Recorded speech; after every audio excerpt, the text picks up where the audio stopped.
Hi, everyone. This is Brian Austin Whitney from Just Plain Folks. Today, we're going to answer some questions that many of you have sent in about the music awards, not just for 2020, but overall, what the theme is, what the understanding behind it is, how it came to be. And so we're going to answer that in a 20 questions format today. And we're also going to get you guys psyched up because Monday night is when we're going to post the video for all the winners for songs and for albums. And that will get us ready for Tuesday night when we'll be doing a live stream so we can come and hang out with all of you guys and do the Founders Awards, which are all the of the year, Artist of the Year, Song of the Year, Album of the Year, those types of awards. So get ready. We're going to have a lot of fun. We're going to take out the year in a very positive way and get ready for a much more positive 2021. So with that, let's get to some of the first questions. Here's a little bookkeeping for us. You can check us out. We now have a Just Plain Folks YouTube channel. And of course, we have a Facebook page, which is facebook.com/justplainfolks. So you can find us there as well. Please go on there and like it and get ready. That's where we'll post the video premiere. And you can also basically go to our message board at jpfolks.com. So let's get to the questions. Number one, how is everyone involved with this talent so talented and handsome? Well, I don't know about everyone else. I can only speak for myself, but I think it's really self-evident. So I think just looking at me answers that question. But in all seriousness, there is nothing but talent in the music community that we've created over these years. And there's category after category after category and diversity of every type you can imagine. And there is no shortage of talent out there in the music industry. And that's one reason, you know, we want to bring out some attention to stuff that maybe went under your radar, but it didn't go under ours. And we're going to show you guys over the next couple days. What is Just Plain Folks? Just Plain Folks is an organization I started back in college in 1985. It started off actually as a theater organization, but it quickly changed to a music organization just after college. And the idea is there's a lot of people that are sort of outsiders that aren't part of the clique, aren't part of the elite running the music industry, but make great music. And there's not a lot of opportunities sometimes for people that are not exactly in the right place at the right time. So what we wanted to do is go out and prove that in the grassroots community, regardless of genre, it's not a folk organization, it's an every type of music organization. That Just Plain Folks actually refers to people and that we're all really more alike than different. And we need that message now more than we've ever needed it, but it's always been true. So we go around in person, face to face. That's part of our philosophy, and meet people, get people together, and have everybody network and share their music. And you start to come to realize, wow, there really is a lot of great music out here. So Just Plain Folks is an organization built by us, for us. It's free to everybody. The staff is all volunteer. And we certainly would love to have you with us. If you're watching this and you're not a member and you make music, or even if you love music, feel free to hook up with us and go along for the ride. We aren't doing live events right now, like very few people are doing live events right now. But once we are able to do that again, we will go back out into the communities. Meanwhile, we plan to do a lot of stuff with technology, and that'll be coming after the awards are over. When and why did you start the music awards? Well, it's interesting. I had been doing the organization for quite some time, and we were focused mostly back then on educating ourselves. I mean, I was learning right along with everybody else. And we also wanted to like showcase our music. So we put shows together, and I was playing, they were playing, everybody was playing, and everybody was always welcome to play. Our events are always open to anybody who wants to come in and sign up and play. Kind of like an open mic, but a little bit more organized and more of a community vibe and feel to it than just people who randomly show up for an open mic. So we did that for quite a few years. Back then we didn't have internet even. So we used actual, I mailed copies of our newsletter to people. We started building an actual mailing list. Once the email came around, pre-internet, but we had email on AOL, I started with an idea of I should use this technology and get together with people, not just in my area, which is mostly what I've been focused on, but everywhere, because now email goes everywhere. So I had an idea to send one email to every male and female in the United States. So 50 males and 50 females, completely at random. Back then on AOL, you basically had a profile. It was a simple profile, gave your name and a couple of little details about your life, whether you're male or female, obviously, and what your interests were. And if you were interested in songwriting or being in a band or playing music, you would come up in a search. So I searched for lists of people who were songwriters or interested in playing music. And of the lists that came up, I grabbed one male and one female at random from each state. And I sent them an email and said, hi, you don't know me. Here's my crazy idea. I want to come to your town. I want to set up a show. I want to play some music with you. I want to write a song with you. I don't know you. I don't know what your level is. You don't know what my level is, but we're going to get together regardless. And we're going to create a song together and we're going to record it. I had some portable recording equipment and we'll record those songs. And then I'm going to pack up and I'm going to also spend some time with you during the day and check out your town and your area. Then I'm going to pack up and go to the next place. And my idea is to go to all 50 states and meet the male and the female in all 50 states and hang out with them and write songs and come back with 100 songs and more than 100 stories. And so I sent this crazy idea out to these 100 people, and 60 of them got back to me and said, that is the greatest idea ever. Not only do we want you to come, but we'll host you. You can stay at our house.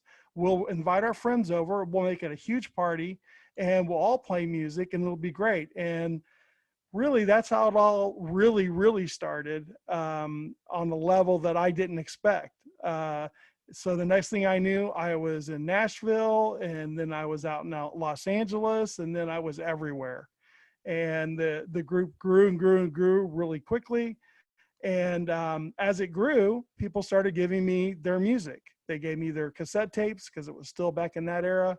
Then they gave me their CDs and I started listening to this stuff. But when I would ever be between tours, I would sit at home and go, this stuff is so much better than I expected. Frankly, it was way better. It was better than the stuff I was doing. I was so blown away. I'm like, these people should be getting recognized. There needs to be a music awards for this music. And that's how I started it. And ever since, we've collected music from our members. Anybody who's a Just Plain Folks member can enter. It's all free. And everybody who screens it and works on it is a volunteer. And we gather what I thought was a lot of music the first year. It was around 1,000 albums, which I thought was just unbelievably huge. I think it was already the size of the Grammys year one. And then of course it grew from there. At our peak, we hit 45,000 albums sent to us, and we had 560,000 songs. So it grew and grew and grew. Let's see if that's a question later. Maybe I'll expand upon that. How is it free when everyone else charges? We do it for the love of music. It's a labor of love. It's just that simple. We didn't want to, if you put money into something, then you put the possibility that somebody will do something to make more money, or somebody will be more motivated by the money rather than the music. So we kept money completely out of it so that there was never anything to be motivated by except for the music. So that's really why we've always kept it free. Why so many nominees and genres? How many entries did you get? Well, I started to refer to that, and I think we peaked out in the 2009 awards was our biggest. And now as I think it more clearly through, I think it was actually not 45,000, it was 42,600 albums, I think. And it was definitely 560,000 songs. So, to put it in comparison, on an average year, something like the Grammys, which is everybody considers to be the biggest awards, it gets about 1,000 albums. So just as a comparison. So how many did we get this year? This year we got 17,700 albums and 230,000 songs. So question number 6, who judges? Any famous, I guess they mean any famous judges. What makes them qualified? How much do you pay them? Can I be a judge? Okay. Who judges? Okay, we use 3 groups of people. We use music fans, people that don't make music, don't have anything to do with the music industry, just love music. And that's what we really all are. We're all music fans. Then you add another thing to it, people who are music fans that also make music, make and record music, do it commercially on some level. Doesn't have to be you don't have to be a full-time musician to be considered a musician. If you make music, you're a musician. If you write songs, you're a songwriter. The money part has nothing to do with that. That doesn't validate you. It only validates your bank account. So we allow anybody who makes music to be basically a peer judge. So we have fan judges, then we have peer judges. Then if you're somebody who actually makes a full-time living working in the music industry, an attorney or a manager or somebody who runs a venue or a publisher or a producer or somebody like that, then you're considered industry. So we use those 3 groups: industry judges, peer judges, and fan judges. And that's who makes up everything. How much do we pay them? Nothing. Everybody volunteers. Nobody ever gets a dime for any of the work that they're doing. And people put in thousands of hours into these awards. And maybe there'll be a question about that later. How can I be a judge? Well, the question is, how did you get out of being a judge? We had 4,203 judges this year. We peaked out in 2009 with over 10,000 judges. We backed off in size considerably for this one, so we didn't require as many judges. But yeah, we had 4,203 people. That was the final tally. I was trying to get over the 4,200, and the very last category in the Founders Awards got us over that 4,200 mark. So 4,203. And if you weren't a judge in this past awards or any past awards, we'll definitely look for you to be a judge in the next one, because we allow anybody who wants to judge to judge. And if you're wondering, well, how can you keep people from cheating and voting for themselves? We've been doing this a long time. We know what we're doing. We have safeguards in place for that sort of thing. Question 7, why is that famous person in the awards? How can I compete with them? Well, there are some famous people, and it depends on, what kind of music you like, but there are definitely famous people, people that I consider famous in the awards every time we do them. We don't exclude anybody. So we don't exclude people who are brand new and just recorded the song in their garage. And we also don't exclude somebody who's at the top of the industry. If they want to be a Just Plain Folks member and they want to enter, everybody's music is welcome. That was an important thing at the very beginning. This is not about being an amateur or a pro. This is not about commercial. The commercial aspect of this is not part of it. It's all about, do you make music? Are you part of the community? Then your music is part of our community, and we want to check out what you're doing. And then when we decide to do an awards cycle and we want to honor music, we'll consider yours and everyone else's. So how can you compete? Well, I'll tell you this: we've had people who have won every major award that you could possibly name, every local and regional award that you could possibly name. And there are examples of those people winning our awards, and there is example of those people not even getting nominated in our awards. And that happens every year. So it's based on one main fact. And this next question is perfect. Perfect timing. What criteria do your judges use? It's the simplest thing I can imagine, but it's the most important. Does this music move you? That's the only criteria that we use to judge. Now, what does that mean? Well, it's up to the listener to define. Think about this. You're being asked to listen to music, but then I'm going to give you my list of things that I like about music that you're supposed to use to judge it. That's ridiculous. Nobody's going to do that. First of all, that would be lying to yourself as you're listening to music, trying to use someone else's check boxes to say, does it do this, this, and this, and this? Now, we ask you to listen to music based on whatever it is that you like, and then vote accordingly. And so our judges basically let us know whether it moves them or not.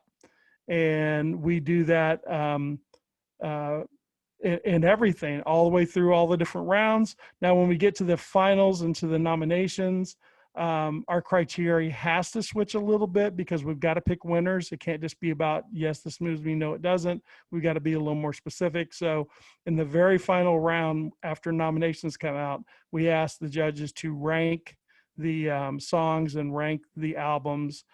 They get to vote on 5 in each category and put them first to fifth, and that's how we end up with an actual winner. There's no other way to get to that point if you don't do that. So, but yeah, that's what it is. Does the music move you? And you are the judge to what moves you. Maybe lyrics move you. Maybe a melody moves you. Maybe somebody's soaring vocals move you. Maybe you have to have a perfect production. Maybe you like a very scaled back production. It really doesn't matter. There is no wrong answer to what you like about music.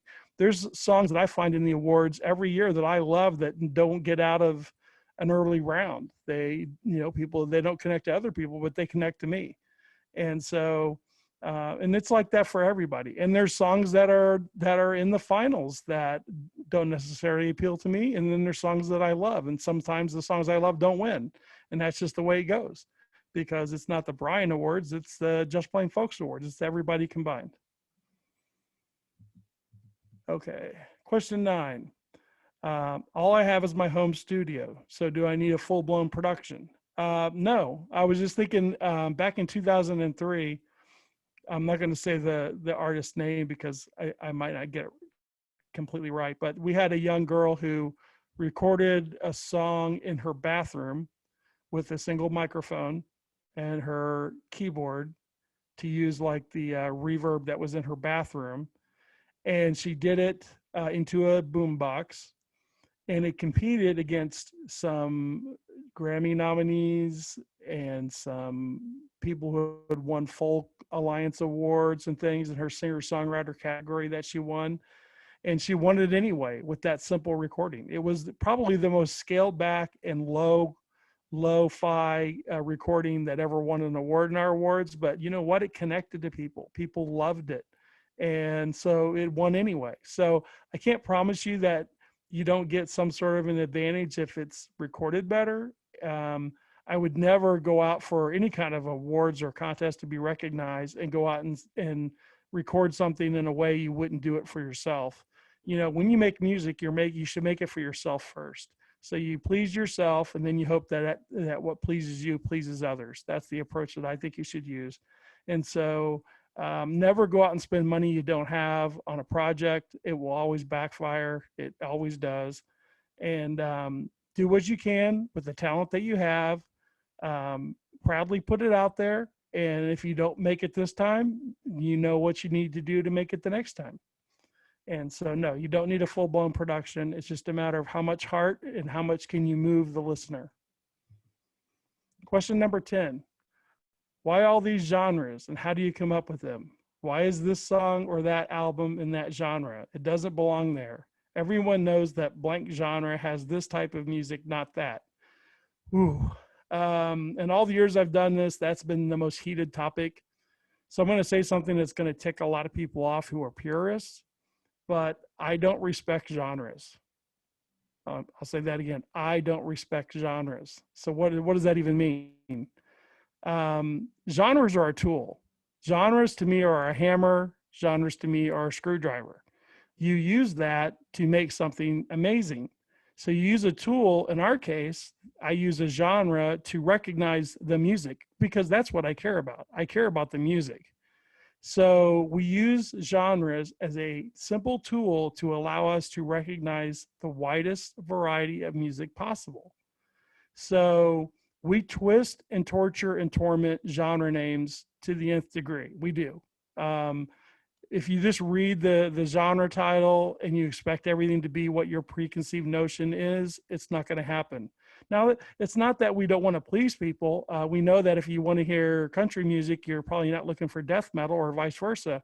So we're not going to be ridiculous, but we let the music kind of decide what it is. So as we're screening, especially giant quantities of music, songs sort of gravitate together. Like they have a certain vibe about them. They have a certain thing that makes sense. And then you sort of say, okay, I have this collection of songs. What is it? And then we go from our trusty list of tools, look in our toolbox, and we say we have all these different genre names. We have hundreds of them. And now there's thousands, I think, that are out there. But we pluck our trusty little genre names, and we've got some that are go-tos. We use a lot of them over and over again because they work for what we do. And we pull them out and we say, okay, we're going to put this label on them so that now we have a collection of songs and we can listen to them all together. So that's how we decide on genres. And so let me see if I got all the other questions in here. Why is this song or that song in the genre? Well, to be able to work with gigantic quantities of music, first of all, no two people agree on genres. If I got any two people randomly and I gave them 5 very common genre names, and then I gave them 5 songs and I told them put them in the right genre, they'd all disagree. So there is no possibility of finding even a majority that agrees on each genre. It's not practical. It doesn't happen. It's not possible. It's really like arguing sports heroes, which hero is greater. It's the fun of the argument, but it doesn't really get you anywhere.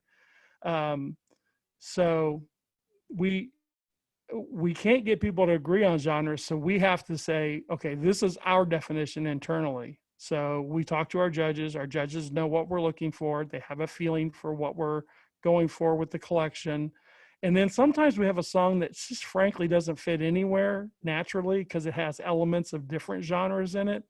And in that case, that comes to me a lot of times, and I have to make an executive decision to say, okay, that goes there. So if you find a song or an album that's in a genre and it just makes you angry, be mad at me because I'm probably the one in the end that had to approve it. Okay, let's see. I think we've beaten that dead horse. Let's go to the next one.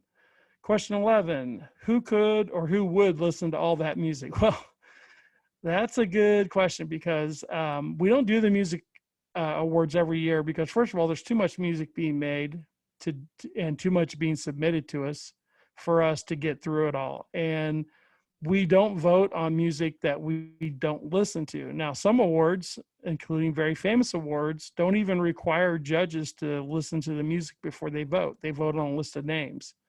And that's the opposite of us. We don't even know the names. Now, this is a little fact that I'll let you in on. The judges who judge in the early rounds don't even typically know who they're listening to.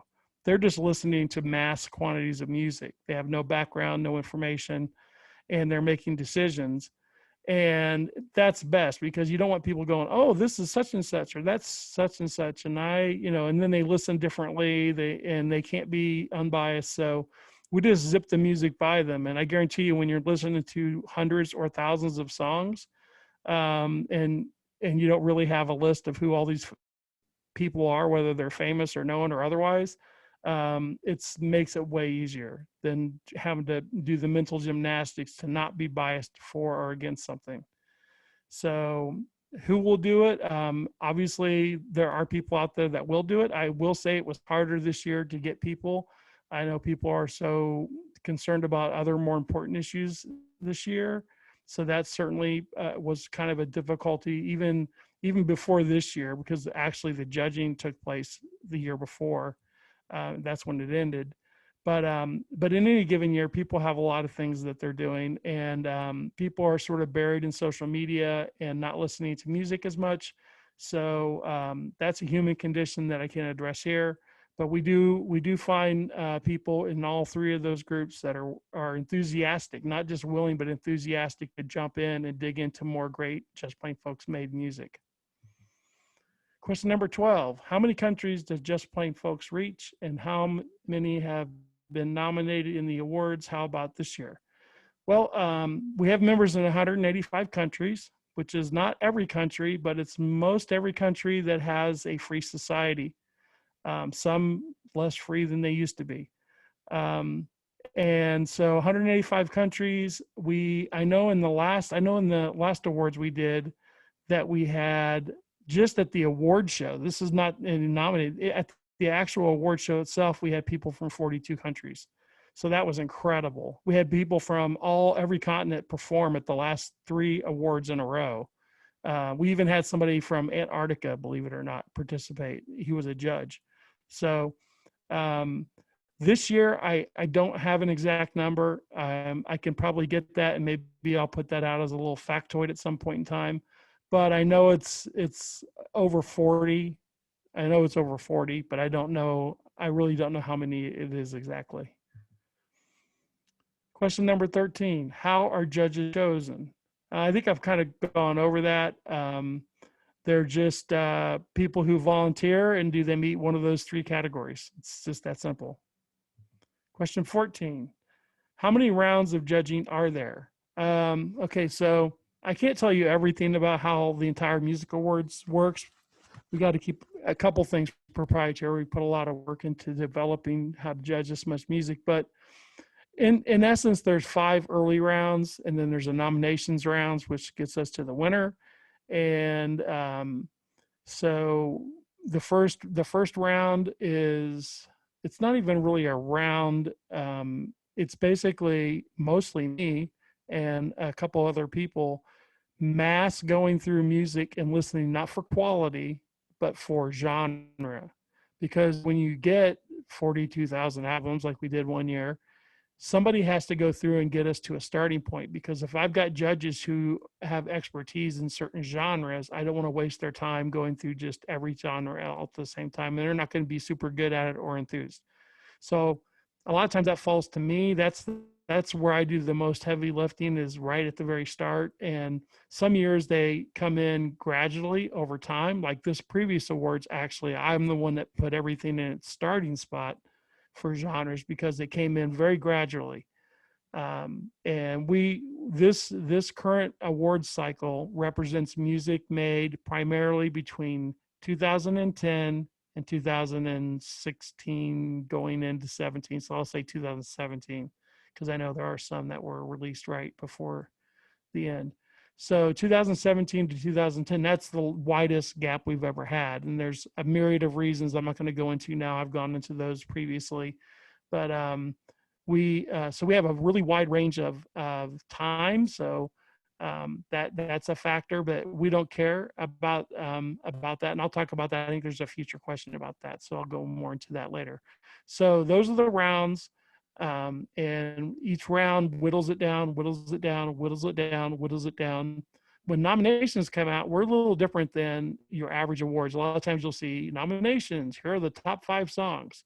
We kind of do it differently. We stop sort of short of that, and we go to more of a, here's like the best stuff list, and get it to roughly 20 songs, give or take, in a genre, in a major genre, and roughly and pretty consistently 10 albums in the album categories.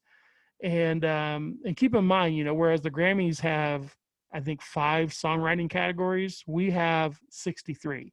So it's a very different process for us. We recognize all that music, both songs and albums. So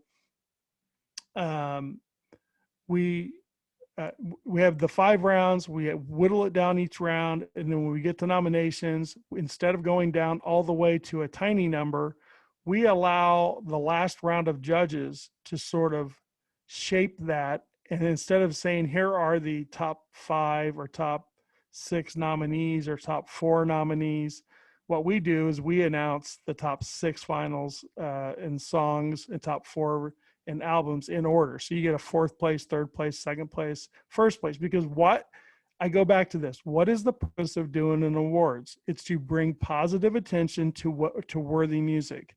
And so I want to take every possible advantage of anything I can do to bring as much positive attention to the 6th place song in something, or an honorable mention song, which is something we actually added this year for the first time. I want to bring attention to those songs just as much as the winner. I want to bring attention to, I wish I could just bring attention to all of them. I wish I could get the public at large to listen to every single nominated song. I think it would be a really eye-opening experience for them if they did, not just in the diversity of genres, but the types of music being made. And I think they'd be impressed with the overall depth. they wouldn't love everything, but they would love a lot of things that they didn't even know that were out there. So I guess that's about everything. I've beaten that horse again to death. So let's move on to number 15. Why is some of the music so old and others recent? I was nominated, but have put out more music since. Can that be considered? Well, I answered the first part of the question just a moment ago. The second part, I was nominated, but have put out more music since. Yeah, you can hold that music. Music doesn't expire. It's not milk. Milk has an expiration date. Music does not. So we don't really care about release dates.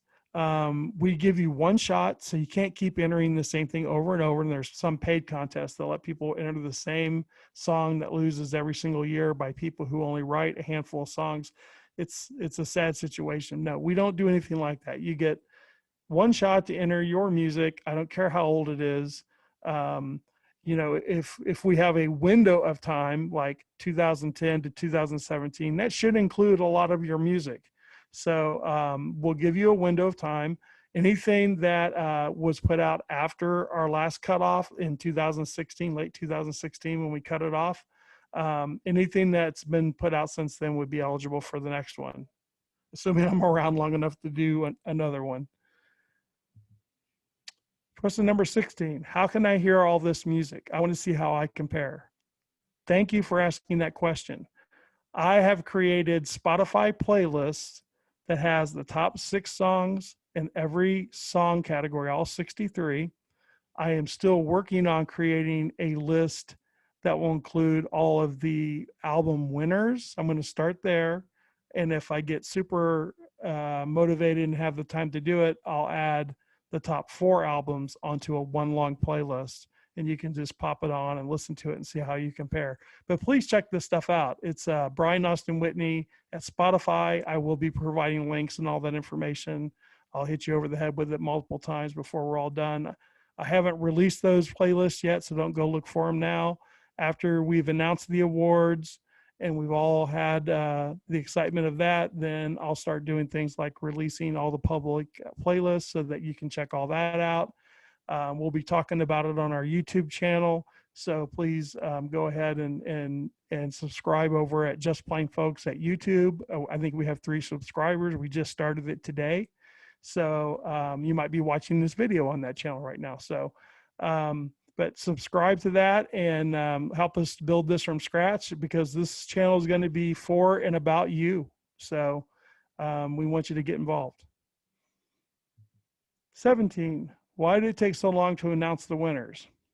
There's a lot into what happened. This was an awards that we announced the nominations in 2017 and had planned to announce the winners in 2019. The middle of 2019, I ended up very ill and in the hospital for 6 months.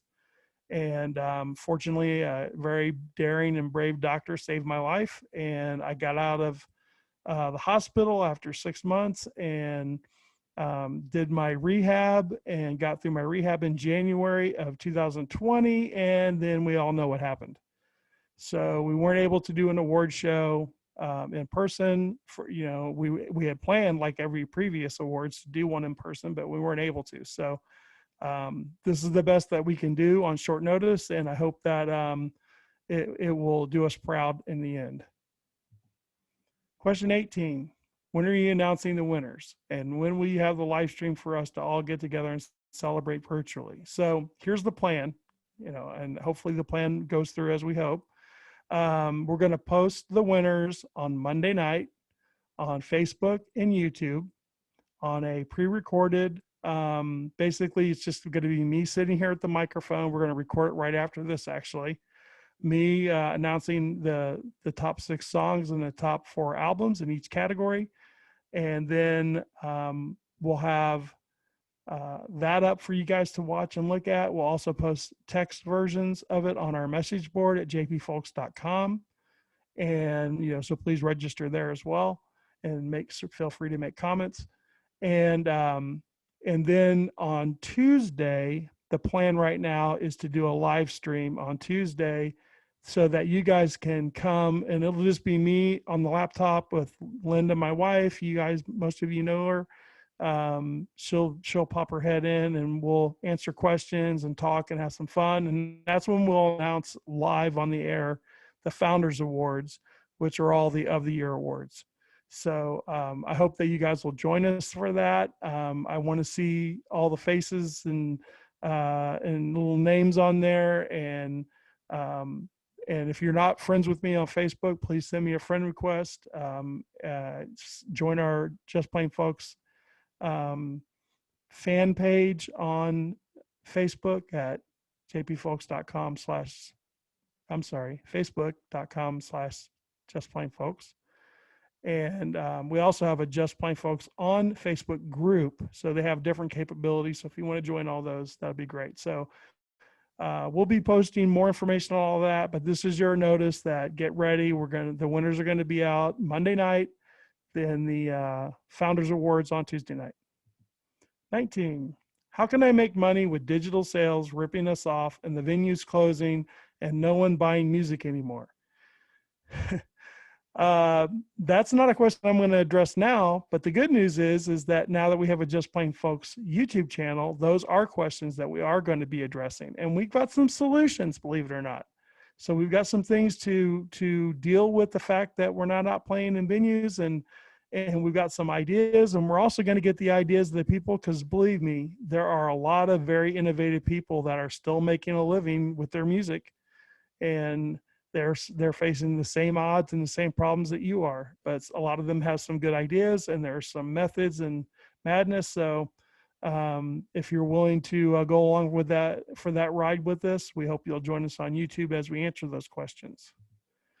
And number 20, what's next for Just Plain Folks? Well, the next thing is to get these awards announced, and moving beyond that, we're going to look at doing some virtual showcases, sort of like we did road trip showcases for those that have been around for a while. And we would come to towns and we'd bring people together to play music. We're going to try to do a virtual form of that. We're even looking at maybe partnering virtually with some venues that are having hard times, that are well known, just to sort of bring some positive attention to them, because those folks, we need those people around and we want to support them. So we're going to be doing some fun things coming up, and we hope that you'll join us in the next iteration. Here's stuff to know about Just Plain Folks. You can read that at your leisure. You can pause the video. And then I'm going to show you this. This is where you can find us. And I'm going to finish it up with that. Just Plain Folks, we're all in this together.